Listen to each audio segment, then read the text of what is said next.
Senhor. Feche seus olhos. Espírito Santo, obrigada por mais essa noite. Obrigada, Senhor Jesus, por mais essa oportunidade de estarmos diante do Senhor, ofertando um culto ao Senhor. Obrigada, Senhor Jesus, porque nós estamos vivos. Obrigada, Senhor, pelo fôlego de vida. Obrigada pelas forças. Obrigada, Senhor Jesus, porque o Senhor nos sustentou e nós chegamos até aqui. Espírito Santo de Deus, siga nos instruindo, siga nos conduzindo, siga nos ensinando a Tua verdade.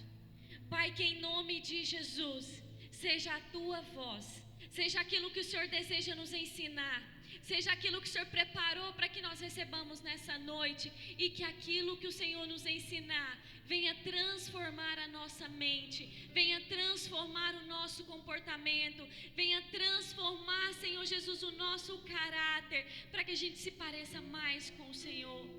Pai, em nome de Jesus, fala conosco mais essa noite, nos ensina mais essa noite, que seja o Senhor presente aqui mais essa noite.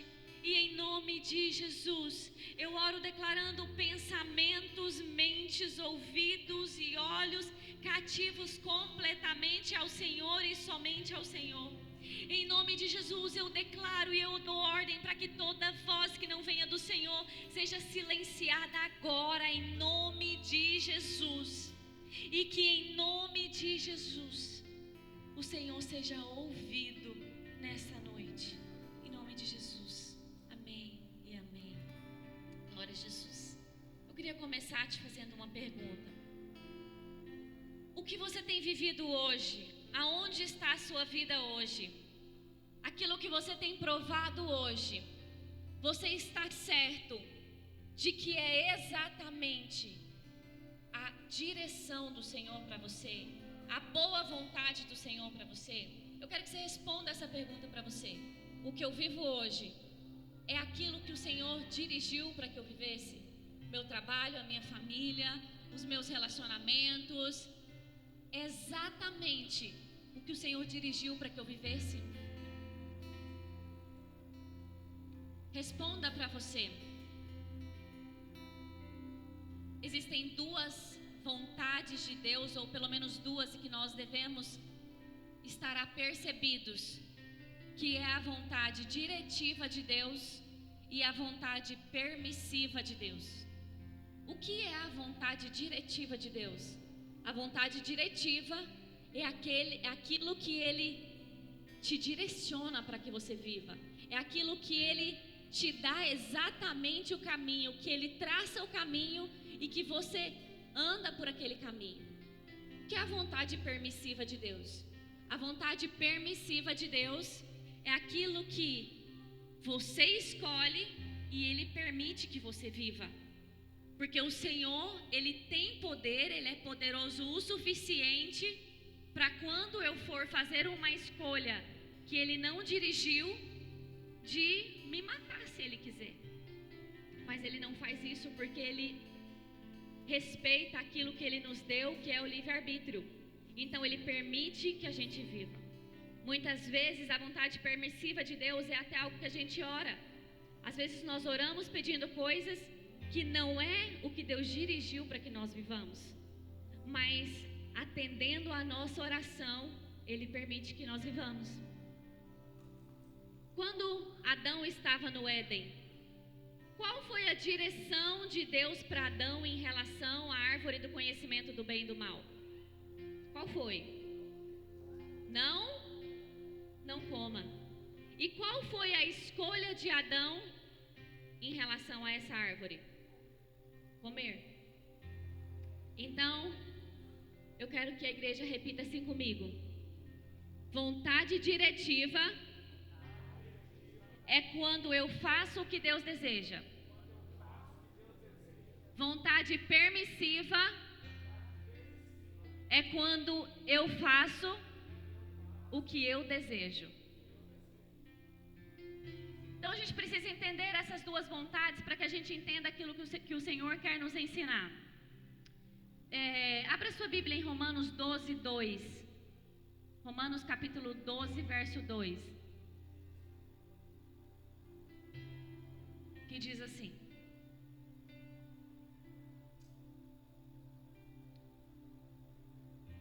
Romanos 12:2. Não se amoldem ao padrão desse mundo, mas transformem-se pela renovação da sua mente, para que sejam capazes de experimentar e comprovar a boa, agradável e perfeita vontade de Deus. Eu quero que você se atente no que a Bíblia instrui aqui. Não se amoldem ao padrão desse mundo, princípio, mas transformem-se pela renovação da sua mente, ou seja, ande na contramão da maré, para que sejam capazes de provar, de experimentar, comprovar a boa, agradável e perfeita vontade de Deus. Então aqui você tem clareza de que a vontade de Deus, ela é boa, perfeita e agradável. Você está vivendo essa vontade boa, perfeita e agradável, mas antes da gente ler o que é boa, perfeita e agradável, vem o princípio para se viver essa promessa, que é: não se amoldem ao padrão desse mundo, mas transformem-se pela renovação da sua mente, entendendo que o que está acontecendo no mundo não é aquilo que é a direção do Senhor para que aconteça. Então não se acostume com isso, mas mude a sua mente e viva aquilo que Deus quer que você viva, para que você prove essa vontade. E Mateus 6:10 diz assim: venha o teu reino, seja feita a tua vontade, assim na terra como no céu. Venha o teu reino. Vocês conhecem essa oração? Venha o teu reino, seja feita a tua, assim na terra como no céu. Só que aqui você precisa entender uma coisa: venha o teu reino, seja feita a tua vontade. Mas nós lemos em Romanos que, para que a gente viva a boa, perfeita e agradável vontade de Deus, a gente precisa ter uma transformação de mente e não viver como o mundo vive. Então o que eu preciso dizer para você é que só vai provar do reino de Deus aqui na terra quem obedece à vontade diretiva de Deus.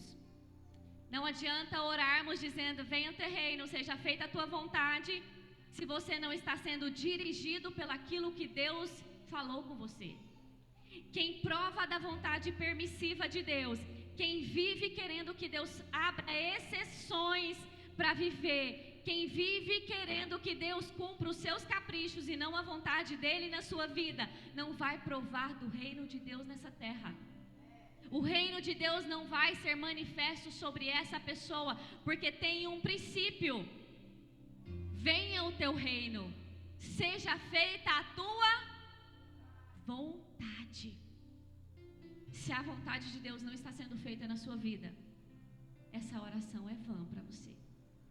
Então, antes de dizer: venha o teu reino, manifeste o teu reino aqui, diga: Senhor, me ensine a ser dirigida por tua voz, me ensine a ser dirigido por tua voz, me ensine a obedecer a tua voz, para que eu viva a manifestação do seu reino aqui. Então a boa, a perfeita e a agradável vontade de Deus para a sua vida, ela passa pela vontade exclusivamente diretiva do Senhor. E o Senhor, para nos ensinar sobre direção nessa noite, me trouxe uma família muito especial, que foi poderosamente guiada por Deus, que foi poderosamente dirigida por Deus, e que pela obediência minuciosa dos detalhes, essa família provocou um grande terremoto nessa terra. Abra sua Bíblia em Êxodo 2. E agora a gente entra na palavra falando sobre direção do Senhor para as nossas vidas.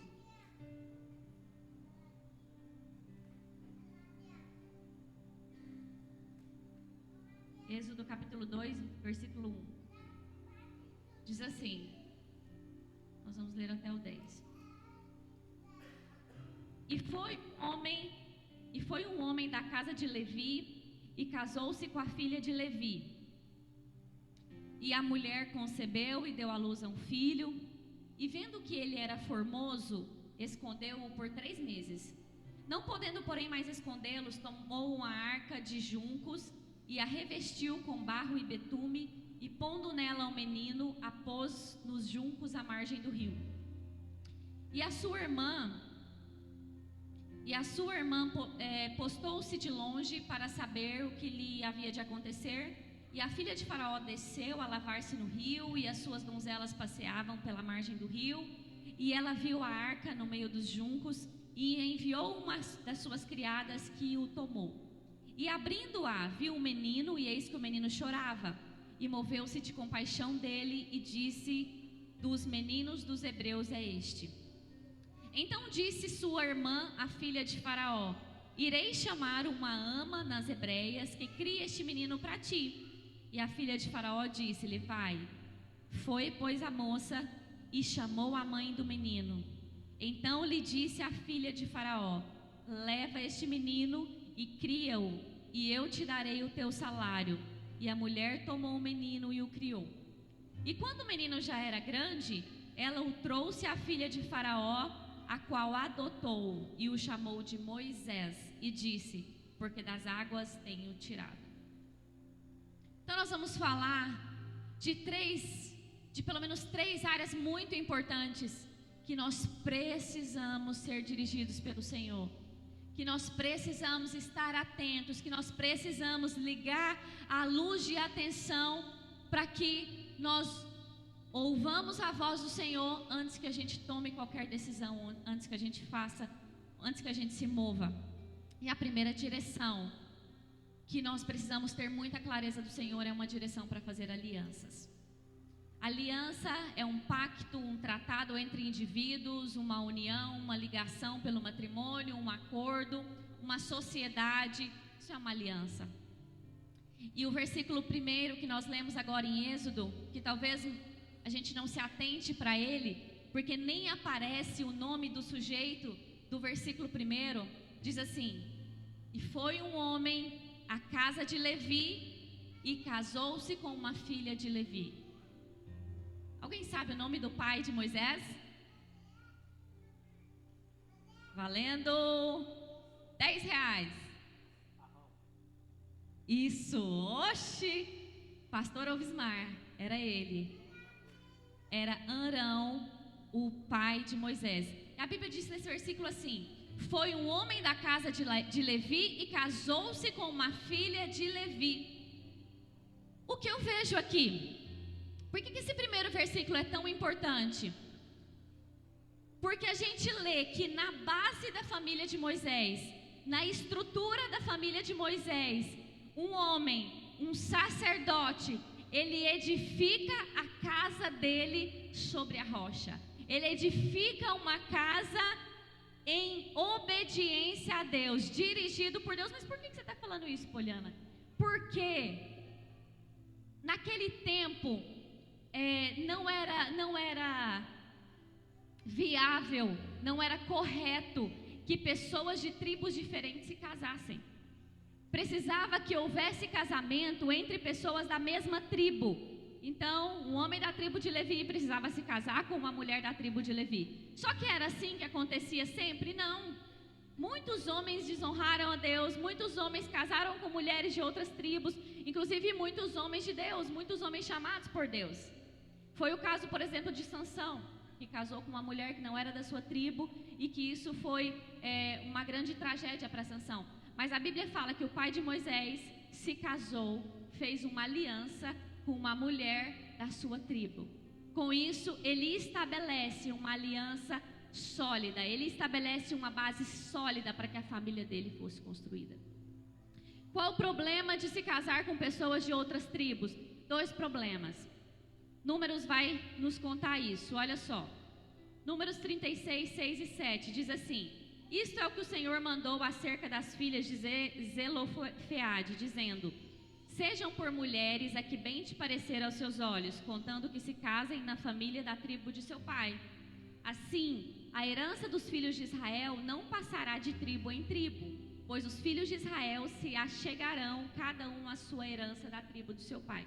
Então a gente tem uma razão principal para que precisasse se casar com pessoas da mesma tribo, e essa razão chama-se herança.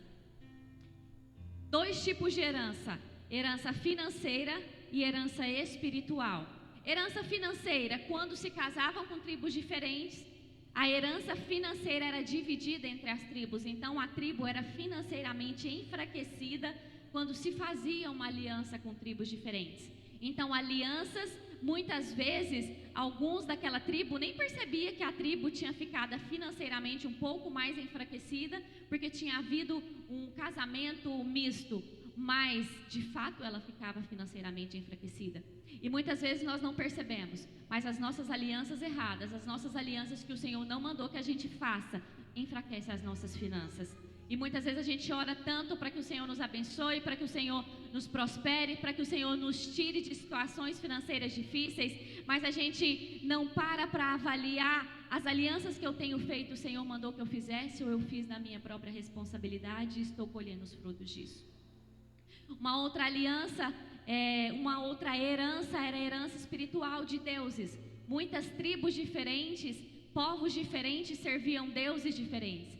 E quando uma mulher se casava com um homem aonde a religião era diferente, aquele homem ou aquela mulher se contaminava. Foi o caso de Sansão. Sansão foi fortemente contaminado por Dalila.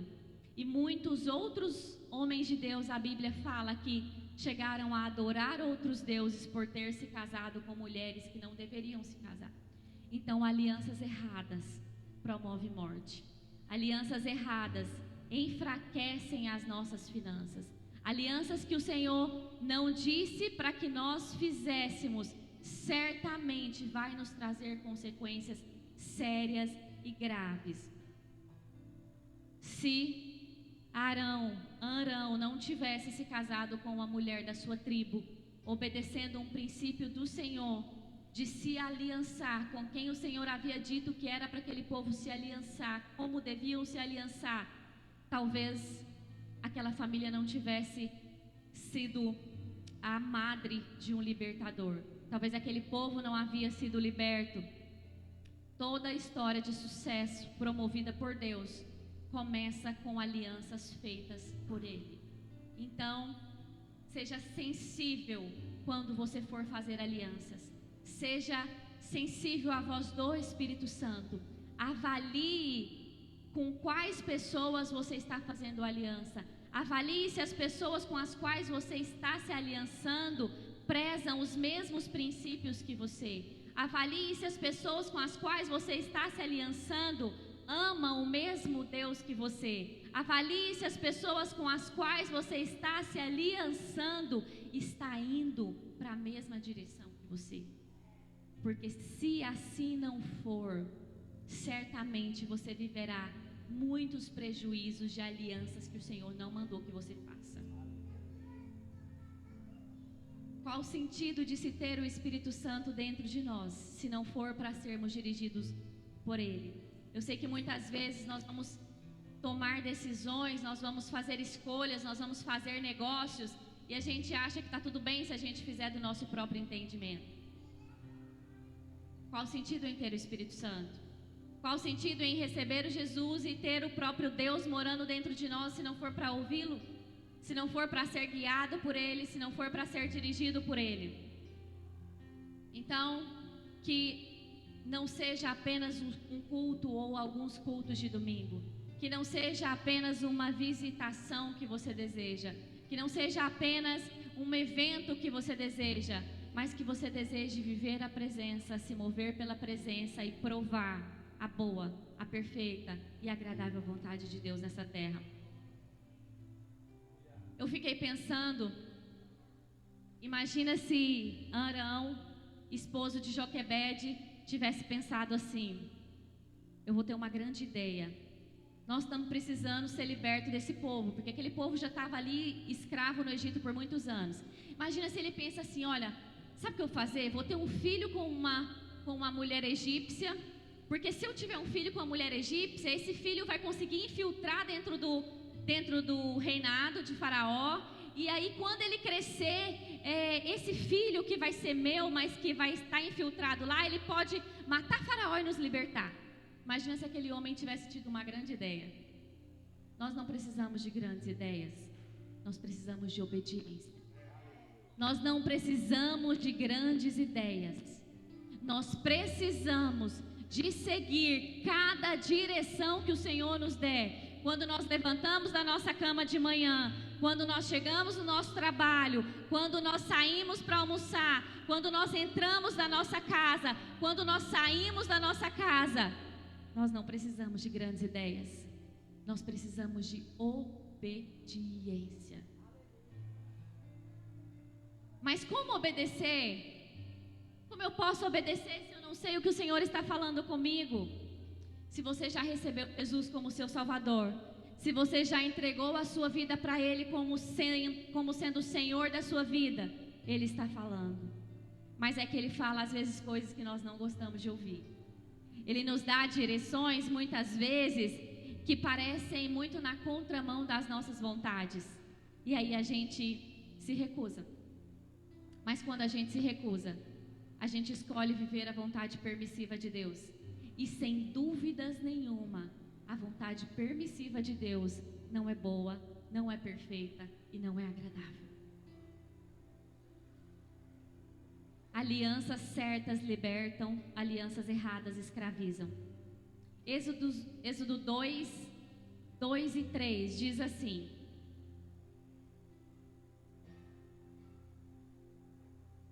vendo que o menino era bonito, escondeu-o durante 3 semanas. Não podendo, porém, escondê-lo por mais tempo, pegou um cesto de junco, tapou os buracos com betume e pinche, e pondo nele o menino, largou o cesto no meio dos juncos, à beira do rio. Essa é a segunda direção. A primeira direção sobre alianças.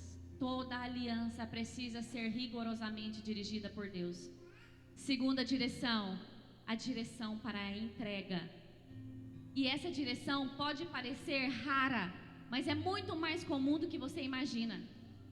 Quase todos os dias, para não dizer todos os dias, o Senhor nos dá a direção de coisas que nós devemos entregar. Qual foi a última entrega na contramão da sua vontade que você fez? Qual foi a última entrega que o Senhor te pediu e que você, assim mesmo relutando, entregou?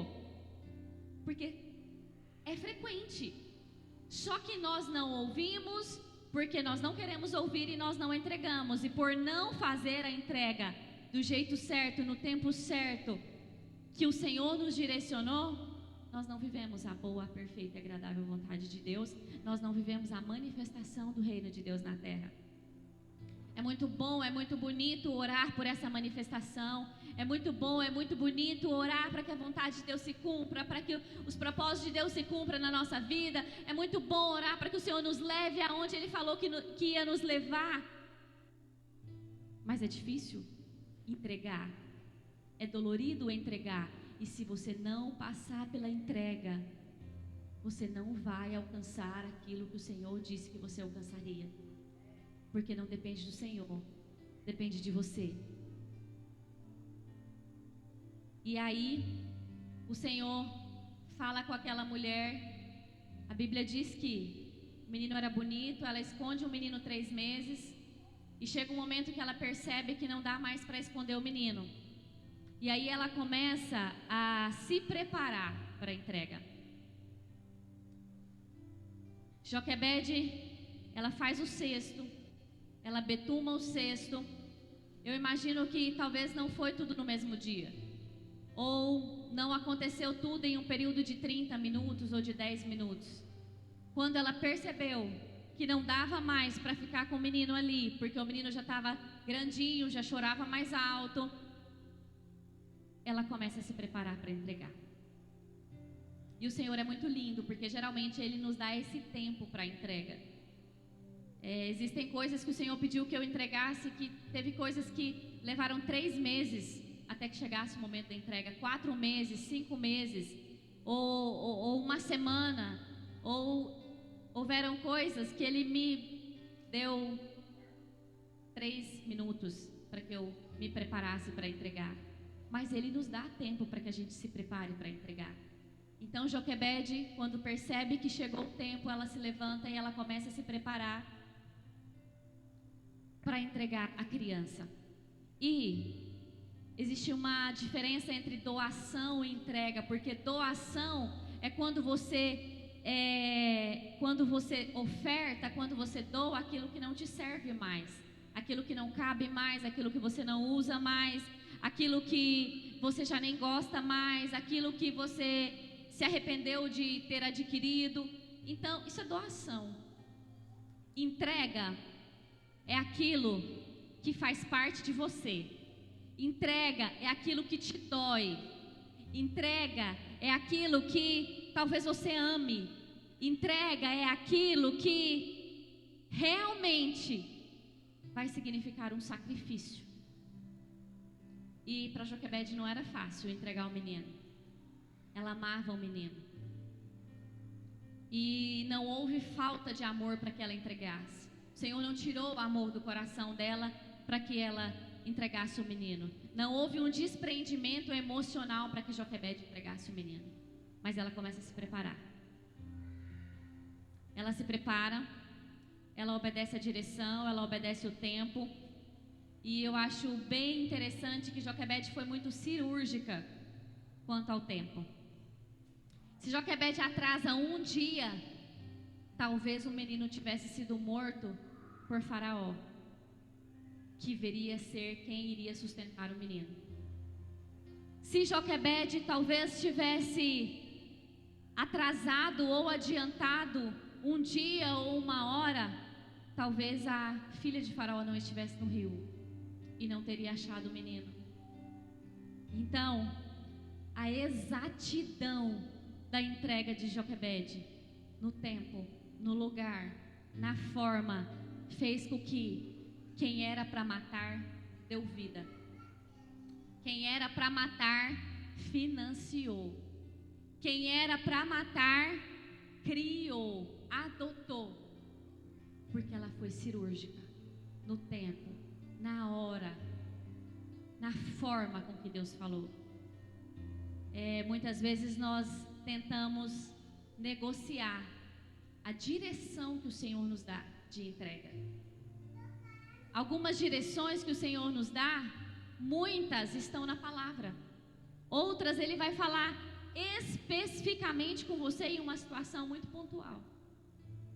E se você perder o tempo, você perde aquilo que o Senhor queria fazer em você, através de você e muitas vezes para uma nação. Em uma dada situação, o Senhor falou comigo para falar algo para uma pessoa, para entregar uma palavra para uma pessoa. Eu estava com tanta pressa, correndo, apressada, que eu saí meio que conversando com Jesus, tentando enrolar ele. Então, Jesus, mas o que é para falar mesmo? Mas é aquela mesmo? E nisso eu fui. E quando eu saí, a pessoa estava entrando por um determinado lugar, ela entrou, fechou a porta e foi. Mas o meu coração pesou, claro, porque quem tem o Espírito Santo, o temor dele nos incomoda. E aí, eu tinha saído e eu voltei. Só que quando eu voltei, eu não achei mais a pessoa. Só que eu também não tive coragem de ir embora. E eu fiquei ali em torno de 30 a 40 minutos esperando que essa pessoa aparecesse de novo. 40 minutos, eu já podia ter feito tantas outras coisas, ido em tantos outros lugares, talvez feito tantas outras coisas, mas eu fiquei ali de castigo. Por quê? Por causa de ter perdido o tempo da obediência. Só que muitas vezes nós sequer vamos ter a oportunidade de corrigir. Eu tive a oportunidade. Eu perdi mais tempo, perdi. Não investi porque foi uma desobediência. Eu perdi mais tempo porque eu desobedeci no tempo exato. Só que muitas vezes, o caso de Moisés, aquele povo, aquela nação poderia ter perdido o libertador. Não é sobre o quanto ser dirigido por Deus muda a minha vida, mas é o quanto ser dirigido por Deus muda o mundo. A exatidão em obedecer de Joquebede, a precisão, a obediência do esposo de Joquebede em fazer a aliança certa, em entrar em um casamento certo, em fazer o que Deus tinha dirigido, libertou o povo querido de Deus, libertou uma nação. Só que a gente às vezes é egoísta, a gente acha que a nossa desobediência só implica na nossa vida. Não vou fazer isso não, mas Deus me entende. Não, o Senhor me entende, Ele conhece o meu coração, Ele conhece o seu coração. Só que se o seu comportamento não testifica o que está no seu coração está te enganando. Porque enganoso mais do que todas as coisas é o coração do homem. Então, quando o Senhor falar, se mova. Quando o Senhor falar, levante na hora e dê passos. Quando o Senhor falar, faça agora, porque talvez o Brasil vai ser transformado por causa de um ato de obediência sua. Talvez o mundo vai ser transformado por causa de um ato da sua obediência. Talvez crianças lá na Venezuela serão transformadas por causa de um ato da sua obediência. Se move em obediência. Obedecer é tão melhor do que sacrificar. Provar a boa, a perfeita e agradável vontade de Deus é tão melhor do que viver na permissividade daquilo que o Senhor nos permite por graça. Êxodo 2:3 diz assim: os juncos, Êxodo 2:3 diz assim, vamos lá. Não podendo, porém, escondê-lo, pegou o cesto de junco, tapou os buracos com betume e piche, e pondo nele o menino, largou o cesto no meio dos juncos, à beira do rio. Ela coloca ele exatamente em um lugar, no meio dos juncos. Os juncos eram vegetações ali do rio Nilo,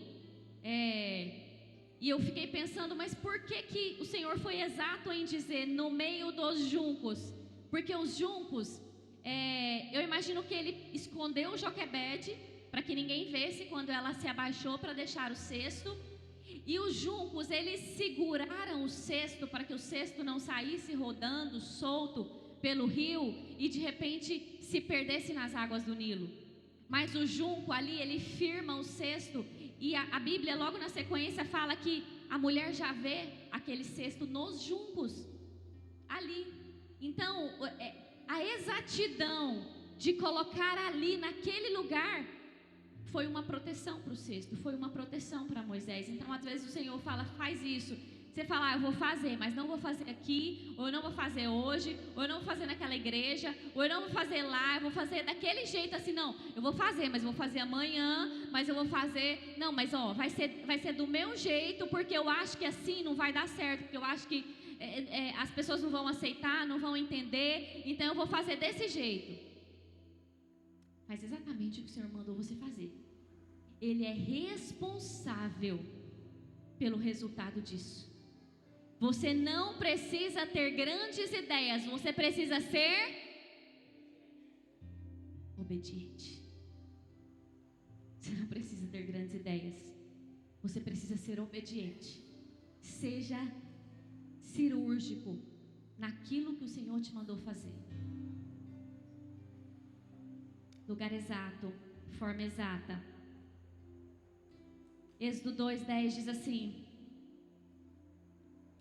E agora a gente entra na terceira direção, que é uma direção bíblica e que tem sido tão negligenciada por nós, que tem sido tão ferida por nós, e com isso nós temos tido tantas consequências negativas de não viver a boa, a agradável e a perfeita vontade de Deus. Êxodo 2:10 diz: quando o menino já era grande, ela, Joquebede, o levou à filha de Faraó, da qual ele passou a ser filho. Esta lhe deu o nome de Moisés e disse: porque das águas eu tirei.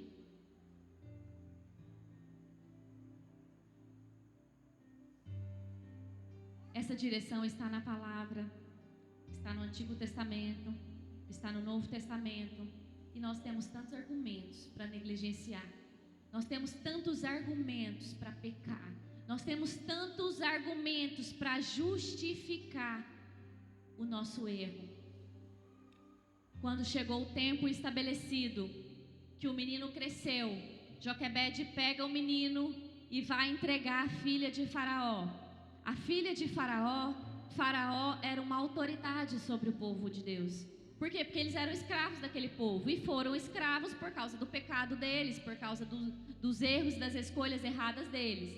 Mas Joquebede poderia, nesse tempo, enquanto o menino crescia, ela poderia ter fugido para o deserto com a criança, ela poderia ter feito tantas coisas para não entregar aquela criança, mas a Bíblia diz que quando o menino era grande, ela fez exatamente o que ela tinha combinado com a filha de Faraó.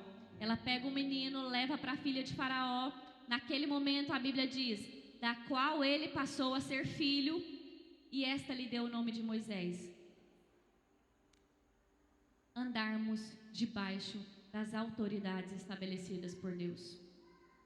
Ela não pestanejou, ela não cogitou desonrar aquela mulher. Ela não cogitou não obedecer o que ela havia combinado com a filha de Faraó. Ela não cogitou a descumprir o acordo que ela havia feito com aquela autoridade.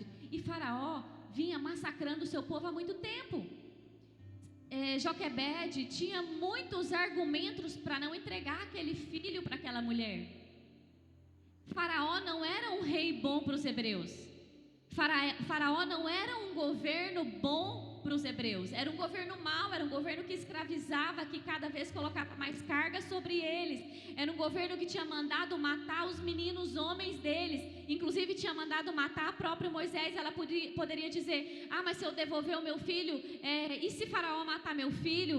E se? Mas ela não, ela simplesmente faz aquilo que ela precisava fazer, que era honrar a aliança que ela havia feito com a filha de Faraó, e ela vai lá e entrega a criança. E com isso eu quero ler Romanos 13, 1, 7, a gente já termina. Romanos 13, do 1 ao 7. Eu queria que todos que estão aqui prestassem atenção nessa leitura, porque é uma leitura muito forte, você vai entender o princípio que você está quebrando. Que todos estejam sujeitos às autoridades superiores, pois não há autoridade que não proceda de Deus, e as autoridades que existem foram por eles instituídas, porque não há autoridade que não proceda de... Porque não há, ficou claro que não há, seja quem for, ficou claro, não há autoridade, não há, aqui exime qualquer chance, não há autoridade que não proceda de Deus. Verso 2, assim, aquele que se opõe à autoridade, resiste à ordenação de Deus, e os que resistem trarão sobre si mesmos o quê? Trarão sobre si mesmos o quê? Condenação. Porque os magistrados não são para temor, porque se fazem o bem, porque não são para temor quando se fazem o bem, e sim quando se fazem o mal. Vocês querem viver sem medo da autoridade? Faça o bem e você terá louvor dela, pois a autoridade é o quê? Verso 4, pois a autoridade é ministro de Deus para o seu bem. Quem tiver no telão, coloca para mim Romanos 13, por favor. Romanos 13, verso 4. Esse versículo 4 para mim ele é muito forte. Pois a autoridade é ministro de Deus para o seu bem. Mas se você fizer o mal, então tenha medo, porque não é sem motivo que a autoridade traz a espada, pois é ministro de Deus, vingador para castigar quem pratica o mal.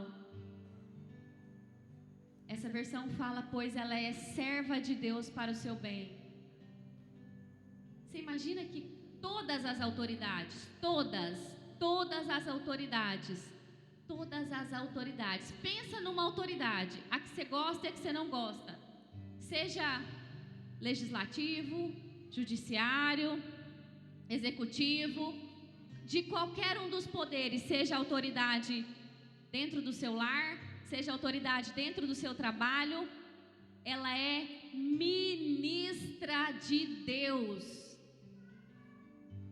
Você tem ideia disso? Ela é ministra de Deus sobre as nossas vidas. Mas Deus é injusto porque é uma autoridade injusta, é uma autoridade pecadora. A Bíblia não abre exceção. Toda autoridade é ministra de Deus. E Deus é reto e é justo. Não seja você dizer que Deus é injusto, em dizer que toda autoridade é ministra de Deus sobre a sua vida. Você não vai dar conta dos pecados dessa autoridade. Você não vai dar conta dos pecados de quem está sobre você. Mas você vai dar conta dos seus pecados quando você desonra uma autoridade. Você vai dar conta dos seus pecados quando você lança palavras de morte sobre ela.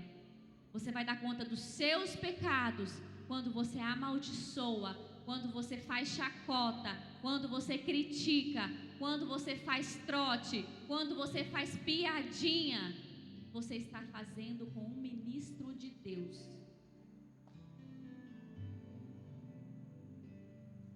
Verso 5: portanto, é necessário que vocês se sujeitem à autoridade, não somente por causa do temor da punição, mas também por dever de consciência. E por isso também que vocês paguem os impostos, porque as autoridades são ministros de Deus, atendendo constantemente a este serviço. Paguem a todos o que lhe é devido, a quem tributo, tributo, a quem imposto, imposto, a quem respeito, respeito, a quem honra, honra. Não tem exceção, não tem fuga, não tem margem para que nós façamos o que nós já fizemos ou o que nós temos feito com as autoridades que nos cercam. E isso traz maldição sobre nós. Essa é uma direção clara do Senhor na palavra. Essa é uma direção clara do Senhor, do início ao fim, da graça e da lei. O Senhor traz a mesma direção, não muda, é imutável. Eu não sei qual o seu comportamento em relação aos seus impostos, em relação às autoridades, em relação aos governantes, mas se arrependa hoje. Se arrependa hoje. E eu sempre digo que hoje ainda é tempo.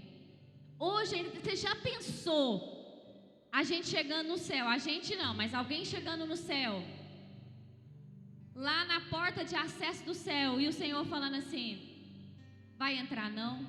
Lembra aquele dia que você destratou um policial? Lembra aquele dia que você xingou o político que estava no poder?